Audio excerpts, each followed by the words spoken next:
The starting point for the lobbying by the police for new powers came from the two big rebellions that Extinction Rebellion organised in 2019, in particular the one in October. But then also towards the back end of lockdown, the thing that really pushed it over the edge was Extinction Rebellion's targeting of the newsprint production. And obviously the fact that that particularly annoyed the government's allies in the Murdoch press.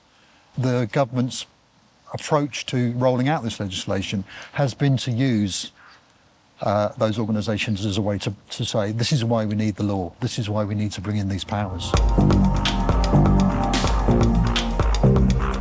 The background for the bill was that it came out of a Tory party conference announcement by Priti Patel in 2020, and much of that was about a reaction to lobbying by particularly the senior levels of the Metropolitan Police, and also last year's Black Lives Matter protests.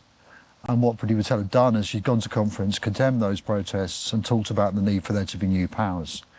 She got the HM Inspectorate of Constabulary to go away and look at how effective the powers for policing protests actually were.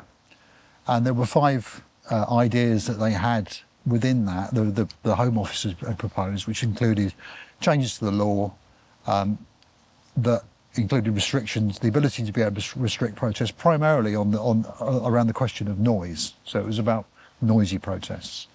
But also there were proposals within that that included some of the things that have come up more recently about extended stop and search powers and particularly focusing on lock-on equipment. That report came out the day after the legislation was announced in March of 2021, but it was unsurprisingly rubber stamping all the proposals that the government subsequently brought in. But the protest section was primarily focused on changes to law to making it more easy for the officers on the ground who were responsible for protest to shut a protest down because it was deemed to be too noisy or too disruptive. There's specific additional powers in there which are largely around knife crime, and obviously the issues around knife crime are so much biased around racial profiling anyway. The approach to knife crime is something that has been borrowed from and adopted for the latest proposal, something that wasn't there a year ago, wasn't in those original plans, which is for serious criminal disruption orders. And in the case of the new proposals, that's about essentially stopping people from being able to go to protests or advocate for particular direct action tactics that are likely to lead to breaking the law.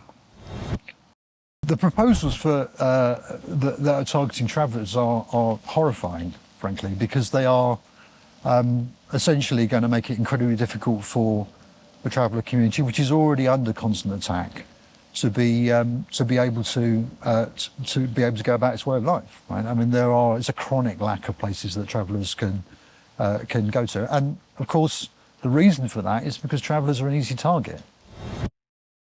We will see, I am certain, in parallel to the new powers that the police have got, a massive increase in the attempts of the police to find out more about any direct action movement, particularly new ones where they don't have information already, so that those become the targets of these powers when they become available. And I mean, there is a real incentive now, I think, for every activist to become much, much more aware of the consequences of that police surveillance and why they need to care about it.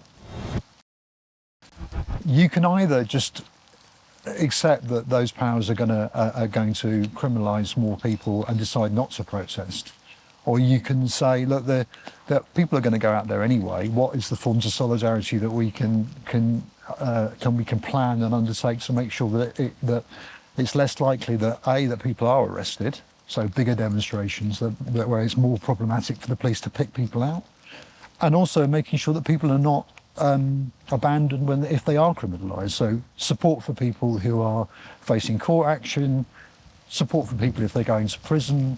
You know, even if necessarily some of those people are not people that that are not organisations that you're part of, there's a general sense that if the right to protest is under attack, you need to support it across the line, because if it's happening to them, it's going to end up happening to you at some point soon.